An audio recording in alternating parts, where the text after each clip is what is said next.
हारा घोड़ा। अकबर बीरबल स्टोरी। एक दिन बादशाह अकबर घोड़े पर बैठकर शाही बाग में घूमने गए। साथ में बीरबल भी था। चारों ओर हरे भरे वृक्ष और हरी हरी घास देखकर अकबर को बहुत आनंद आया। उन्हें लगा कि बगीचे में सैर करने के लिए तो घोड़ा भी हरे रंग का ही होना चाहिए।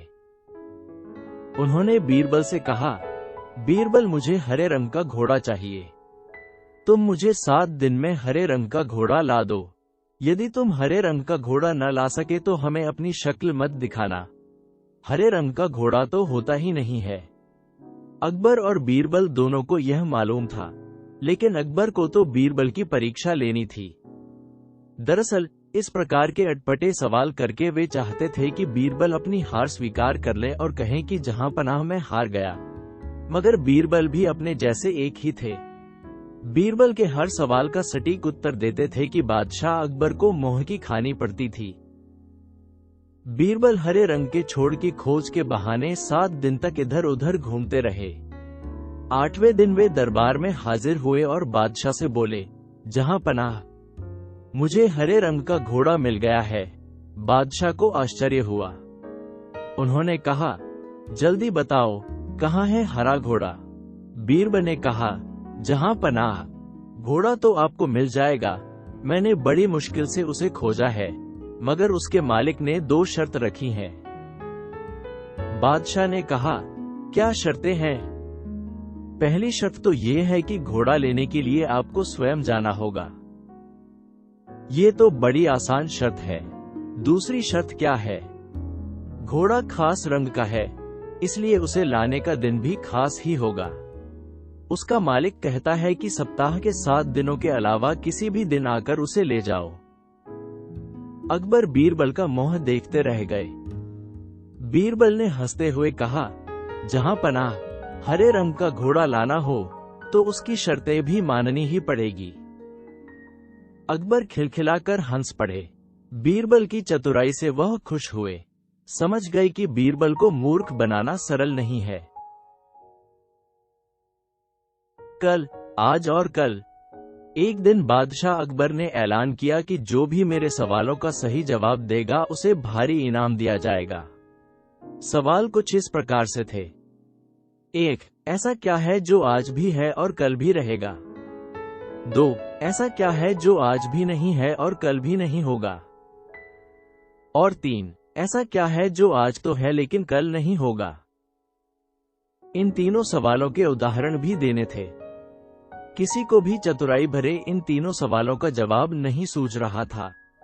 तभी बीरबल बोला, हुजूर, आपके सवालों का जवाब मैं दे सकता हूँ, लेकिन इसके लिए आपको मेरे साथ शहर का दौरा करना होगा। तभी आपके सवाल सही ढंग से हल हो पाएंगे। अकबर और बीरबल ने वेश बदला और सूफियों का बाना पहनकर निकल पड़े।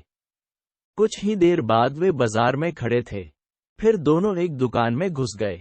बीरबल ने दुकानदार से कहा, हमें बच्चों की पढ़ाई के लिए मदरसा बनाना है, तुम हमें इसके लिए 1000 रुपये दे दो। जब दुकानदार ने अपने मुनीम से कहा कि इन्हें 1000 रुपये दे दो तो बीरबल बोला, जब मैं तुमसे रुपये ले रहा होगा तो तुम्हारे सिर पर जूता मारूंगा। हर 1 रुपये के पीछे 1 जूता पड़ेगा।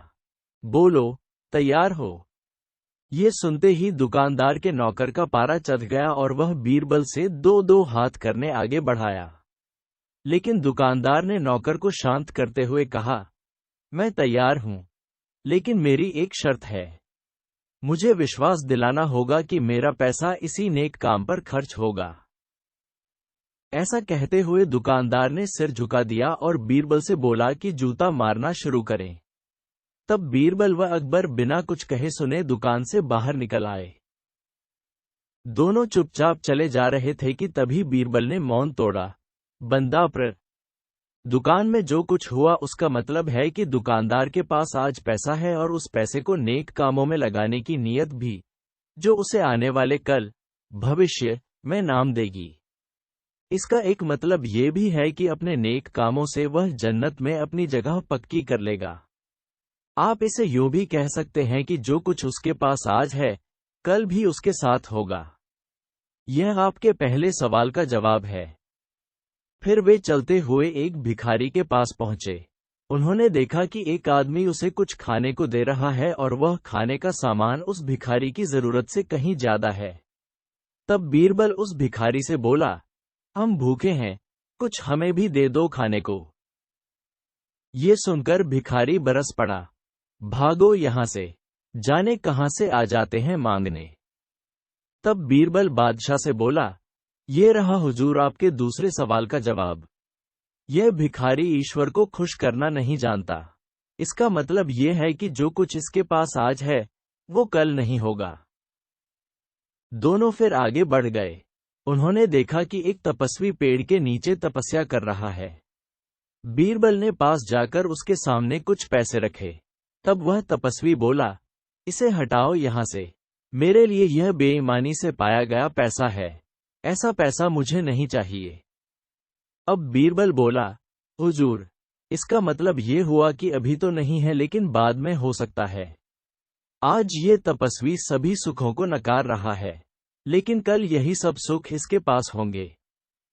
और हुजूर, चौथी मिसाल आप खुद हैं।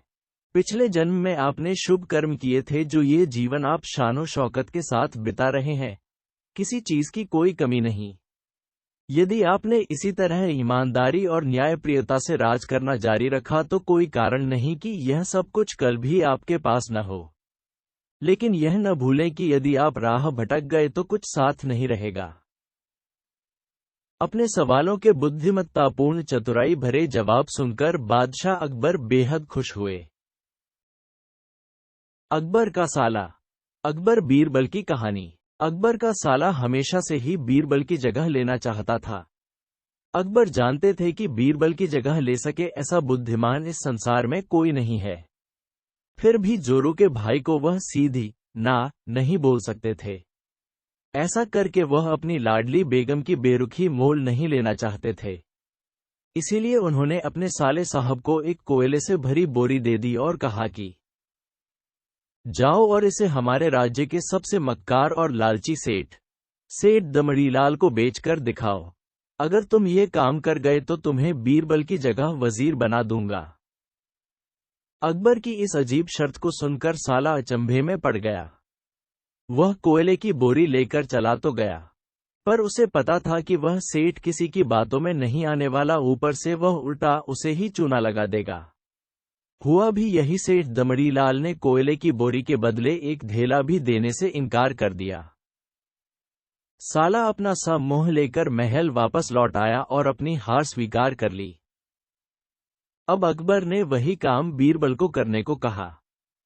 बीरबल कुछ सोचे और फिर बोले कि सेठ दमड़ीलाल जैसे मक्कार और लालची सेठ को ये कोयले की बोरी क्या मैं सिर्फ कोयले का एक टुकड़ा ही 10,000 रुपए में बेच आऊंगा। ये बोलकर वह तुरंत वहां से रवाना हो गए। सबसे पहले उसने एक दर्जी के पास जाकर एक मखमली कुर्ता सिलवाया, हीरे मोती वाली मालाएं गले में डाली, महंगी जूती पहनी और कोयले को बारीक सुरमे जैसा पिसवा लिया। फिर उसने पिसे कोयले को एक सुरमे की छोटी चमकदार डिब्बी में भर लिया।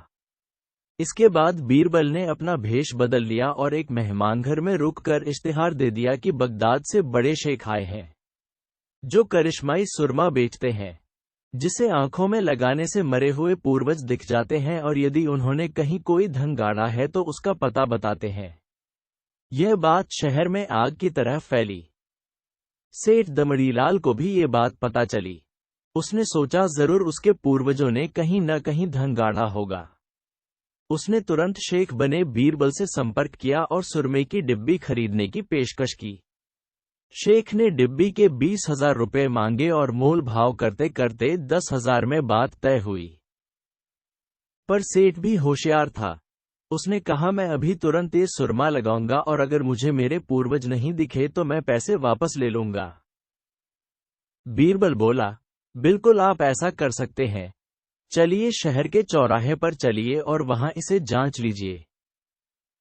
सुरमे का चमत्कार देखने के लिए भीड़ इकट्ठा हो गई। तब बीरबल ने ऊंची आवाज में कहा, ये सेठ अभी ये चमत्कारी सुरमा लगाएंगे और अगर ये उन्हीं की औलाद हैं जिन्हें ये अपना माँ बाप समझते हैं तो इन्हें इनके पूर्वज दिखाई देंगे और गड़े धन के बारे में बताएंगे। लेकिन अगर आपके माँ बाप में से किसी ने भी बेईमानी की होगी और आप उनकी असल औलाद नहीं होंगे तो आपको कुछ भी नहीं दिखेगा। और ऐसा कहते ही बीरबल ने सेठ की आंखों में सुरमा लगा दिया। फिर क्या था? सिर खुजाते हुए सेठ ने आंखें खोली। अब दिखना तो कुछ था नहीं, पर सेठ करे भी तो क्या करे। अपनी इज्जत बचाने के लिए सेठ ने 10,000 बीरबल के हाथ थमा दिए और मुंह फुलाते हुए आगे बढ़ गए। बीरबल फौरन अकबर के पास पहुंचे और रुपए थमाते हुए सारी कहानी सुना दी। अकबर का साला बिना कुछ कहे अपने घर लौट गया और अकबर बीरबल एक दूसरे को देखकर मंद मंद मुस्काने लगे। इस किस्से के बाद फिर कभी अकबर के साले ने बीरबल का स्थान नहीं मांगा।